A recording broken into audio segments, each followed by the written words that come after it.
In today's session, I'm going to show you how I teach technique and also the order and the pace that I introduce and apply concepts. I believe that it's important not only to show proper technique to our students, but also to be purposeful about the sequence of physical gestures that we introduce and the length of time that we allow for each gesture to become ingrained. So for me, technique has two purposes. Number one, it produces the desired sound. So when we use our bodies at the instrument well, we get the sound that we want. Number two, it promotes ease and health in our bodies. So good technique makes playing feel easy and it doesn't hurt. Now, I'm not an expert in sports medicine or physiology. I'm not a medical doctor. I can't offer any medical advice. I'm just coming to you today as a piano teacher who is sharing what works for me in my own playing and what works for the majority of my students just based on my personal experience.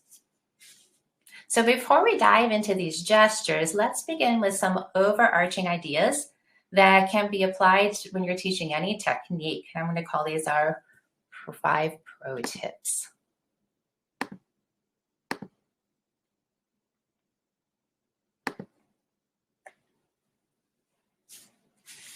Pro tip number 1, adjust one component at a time and wait for the motion to be coordinated before adding on more adjustments.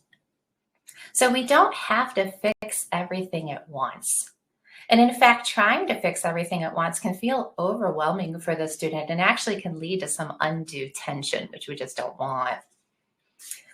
Pro tip number 2, consider gross motor adjustments before tending to fine motor motions.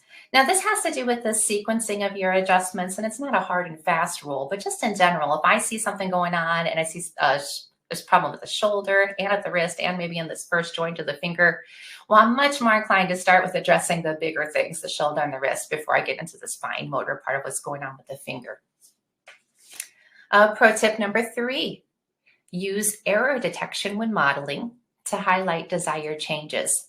So a lot of times seeing the right way and then the wrong way can help solidify what needs to be done in the body.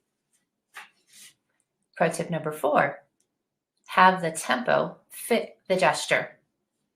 So, just imagine a motion like walking. You know, when you're walking, there's a comfortable speed for you to walk, and there's actually probably a comfortable range of a speed, right?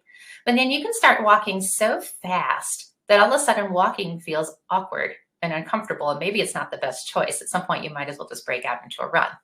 Right? And same thing with walking on the slow side, right? We can start to go so slowly with our walking that we hit this point where walking is difficult and awkward, right? So there's this good range of tempi where walking would fit. And so too with any piano gesture, right? There's a tempo where the gesture helps and it feels easy. And then there are some times when a gesture just doesn't fit the speed we're going, and then it actually feels awkward.